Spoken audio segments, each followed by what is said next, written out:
ప్రారంభించిన మంచి పథకాలు ఉంటే వాటిలో కటింగ్ పెట్టుడు. Like Kalyana Lakshmi cutting, KCR kit cutting, nutrition kit cutting, CM breakfast స్కీమ్కు కటింగు, ఫీజు రియంబర్స్మెంట్కు కటింగు, బతుకమ్మ చీరలకు కటింగు, దళిత బంధు కటింగు, అన్ని కటింగులు పెట్టుడు. అయితే రిబ్బన్ కటింగు లేకపోతే సంక్షేమ పథకాలకు కటింగు. ఇంతకు మించి రేవంత్ రెడ్డి చేసిన ఏముంది మంచి కార్యక్రమం? ఇవాళ ఎందుకు 6 గ్యారంటీల మీద అసెంబ్లీలో మాట్లాడతామంటే శాసనసభ పెట్టకుండా పారిపోతాడు?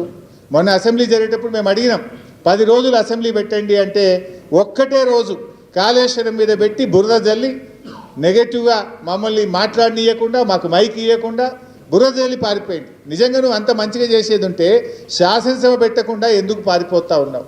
మార్పు మార్పు అన్నారు. మీరు తెచ్చింది ఏముంది? ఏ మార్పు తప్ప మార్పు లేనే లేదు. ప్రజలను ఏమార్చడం తప్ప రేవంత్ రెడ్డి కాంగ్రెస్ ప్రభుత్వం తెచ్చిన మార్పే లేదు ఈ రాష్ట్రంలో. అంతా మోసం అనేటువంటి విషయం ప్రజలకు అర్థమైంది. అందుకే మేము ప్రజల్ని కూడా కోరుతా ఉన్నాం, ఈ గ్యారంటీ కార్డులు తెలంగాణలోని ప్రతి ఇంటింటికి ఈ ప్రభుత్వం ఆ రోజు గ్యారంటీ కార్డులు ప్రభుత్వం పంపింది. ఈరోజు ఈ బాకీ కార్డులను ప్రతి ఇంటికి బీఆర్ఎస్ పార్టీ పంపిస్తూ ఉంది.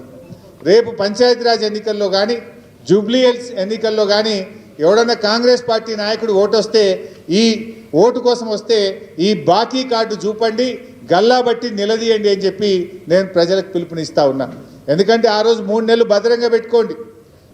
ఈ కార్డు మీకు చట్టబద్ధత తెస్తాం, 100కి 100% అమలు చేస్తామన్నారు.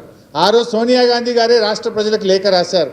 సోనియా గాంధీగా నేను మాట ఇస్తున్నాను, ఇవన్నీ అమలు చేయించే బాధ్యత నాది అన్నారు. ఏమైంది? ఎక్కడ పోయింది ఆ బాధ్యత? ఇవాళ ఎవరెవరికి ఎంత బాకీ పడ్డారు? ఇవాళ ప్రభుత్వ ఉద్యోగులకు మోసం చేశారు. 5 డిఏలు పెండింగు, పిఆర్సీ గురించి మాట్లాడే పరిస్థితి లేదు. ఇవాళ ఆటో కార్మికులకు 12,000 ఇస్తామన్నారు, పొట్టగొట్టారు, వాళ్ళను రోడ్డు మీదకి తెచ్చిన పరిస్థితి ఉంది. ఇందిరమ్మ ఆత్మీయ భరోసా అని వ్యవసాయ కూలీలకు ఇందిరమ్మ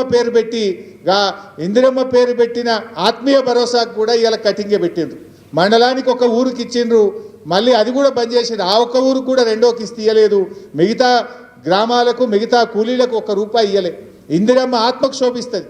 ఇందిరమ్మ పేరు పెట్టిన ఇందిరమ్మ ఆత్మీయ భరోసాకు కూడా కటింగ్ పెట్టిండ్రు. వ్యవసాయ కూలీలను కూడా మీరు మోసం చేసినటువంటి పరిస్థితి. మీరు మోసం చేయండి ఎవరిని? రైతులకు మోసం, మహిళలకు మోసం, విద్యార్థులకు మోసం, నిరుద్యోగులకు మోసం, ఆటో కార్మికులకు మోసం, ప్రతి వర్గాన్ని కూడా ఈరోజు కాంగ్రెస్ పార్టీ మోసం చేసింది. ఈ కాంగ్రెస్ మోసాల మీద, కాంగ్రెస్ మీద ఒత్తిడి పెంచి రైతులకు, రాష్ట్ర ప్రజలకు రావాల్సినటువంటి బాకీని ఈ ప్రభుత్వం మీద ఒత్తిడి పెంచి ప్రజలకు అందే విధంగా చూడడమే ప్రధాన ప్రతిపక్షంగా మా బాధ్యత. ఈ ప్రభుత్వం మీద ఒత్తిడి పెట్టాలి.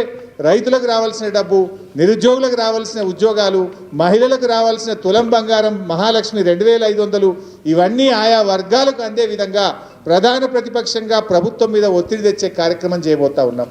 ఇవాళ ఈ బాకీ కార్డు విడుదల ఆయా వర్గాలకు కాంగ్రెస్ ఇచ్చిన హామీలు అమలు జరగాలని, కాంగ్రెస్ మెడలు వంచి ఆయా వర్గాలకు రావాల్సిన డబ్బులు ఇప్పియడం కోసం బీఆర్ఎస్ పార్టీ ఈ యొక్క ఉద్యమాన్ని, ఈ బాకీ కార్డు ఉద్యమాన్ని చేపడతా ఉన్నాం. ఈ కార్డు ప్రతి ఇంటికి పంపుతాం. ప్రతి ఇంట్లో కూడా వారికి అర్థమయ్యేటట్టుగా బీఆర్ఎస్ కార్యకర్తలు వివరిస్తారు.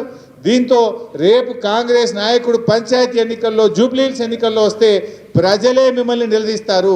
గల్లా బట్టి కాంగ్రెస్ నాయకులను అడగాలని, ఇవన్నీ ఇచ్చిన తర్వాతనే కాంగ్రెస్ పార్టీ గల్లీలోకి రావాలని చెప్పి ప్రజలు నిలదీసే రోజులు దగ్గరలో ఉన్నాయి. ఎంతకాలం పోలీసులను పెట్టుకొని చేయలేవు, అక్రమ కేసులు పెట్టి బెదిరిస్తూ ప్రభుత్వాన్ని నడపలేవు. ఇవాళ ప్రజలు ఏ రకంగా తిరగబడుతున్నారో మనం మొన్న బంగ్లాదేశ్లో చూసినాం, నేపాల్లో చూసినాం, శ్రీలంకలో చూసినాం. రేవంత్ రెడ్డి ప్రభుత్వానికి కూడా కాలం దగ్గర పడ్డది. ప్రజలు నిలదీసి తిరగబడే రోజులు దగ్గరలో ఉన్నాయి. ఇవాళ ప్రధాన ప్రతిపక్షంగా ప్రజల పక్షాన ప్రశ్నించడం మా బాధ్యత. మేమేం గొంతమ్మ కోరికలో కొత్త కోరికలు అడుగుతలేం. ఆనాడు బాండ్ పేపర్ మీద ఒకవైపు బట్టి విక్రమార్క, ఒకవైపు రేవంత్ రెడ్డి, మీరిద్దరే సంతకాలు పెట్టి ఇది మా గ్యారంటీ అని కార్డులు పంచారు. గాంధీలు వచ్చి ఇక్కడ ఉపన్యాసాలు ఇచ్చారు. మీరు సంతకాలు పెట్టిన బాండ్ పేపర్ మీద చేసిన దాన్ని 100 రోజుల్లో అమలు చేస్తామన్న దాన్ని ఎప్పుడు అమలు చేస్తారని ప్రధాన ప్రతిపక్షంగా ఈరోజు బీఆర్ఎస్ పార్టీ ప్రశ్నిస్తూ ఉంది. దీనికి మీరు సమాధానం చెప్పాలి. ఇవాళ మీరు ఆ రోజేమో మాకు చాలా అనుభవం ఉంది, డబ్బులు సమీకరిస్తాం, ఎలా సంపాదించాలో, ఎలా ప్రజలకు ఇవ్వాలో మాకు తెలుసని నమ్మబలికారు. ఇవాళ ప్రతిపక్షం మీద బురద జల్లుతూ తప్పించుకోవాలని చూస్తూ ఉన్నారు. ప్రశ్నిస్తే కేసులు పెడతా ఉన్నారు. తప్పించుకోలేరు. మీరు ప్రజలకు ఇచ్చిన హామీలు అమలు చేయాల్సిందే. బాకీలతో సహా చెల్లించాలి.